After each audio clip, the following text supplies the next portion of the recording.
Her absence lingered. Sensing the king's mood, his advisors proposed a solution.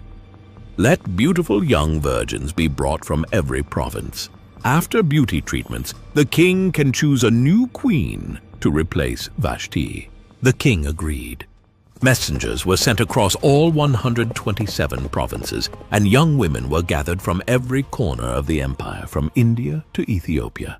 Among them was Hadassah, known by her Persian name Esther, a young Jewish orphan raised by her cousin Mordecai, a Jew living in Susa.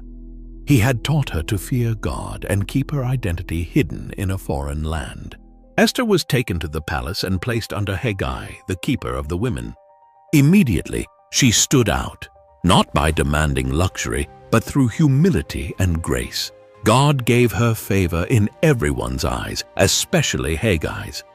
For 12 months, Esther, like all the women, was prepared for her one appearance before the king. When her time came, she entered the king's presence with quiet dignity and strength. And when Xerxes saw her, he was captivated. The king loved Esther more than all the other women. She won his favor, and he placed the royal crown on her head, making her queen in place of Vashti.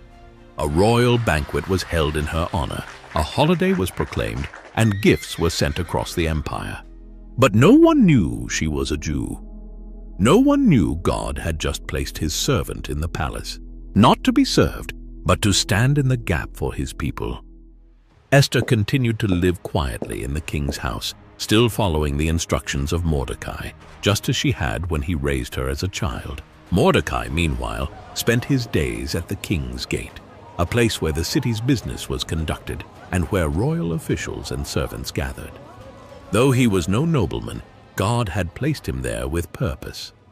One day, as Mordecai sat in his usual place, he overheard something chilling.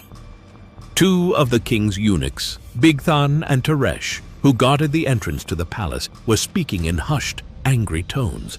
Their voices low but full of resentment, they plotted to assassinate King Xerxes. What they intended was treason, the murder of the most powerful man in the world. Mordecai didn't hesitate. He sent word immediately to Queen Esther, who now had direct access to the king. Esther relayed the warning to Xerxes, clearly stating that the information came from Mordecai. An investigation was launched. The matter was examined thoroughly, and the truth was uncovered. The two guards were guilty. They had indeed conspired against the king, and by Persian law, the punishment for such betrayal was swift and brutal. They were hanged on the gallows. The king's life was spared, but the moment passed without fanfare.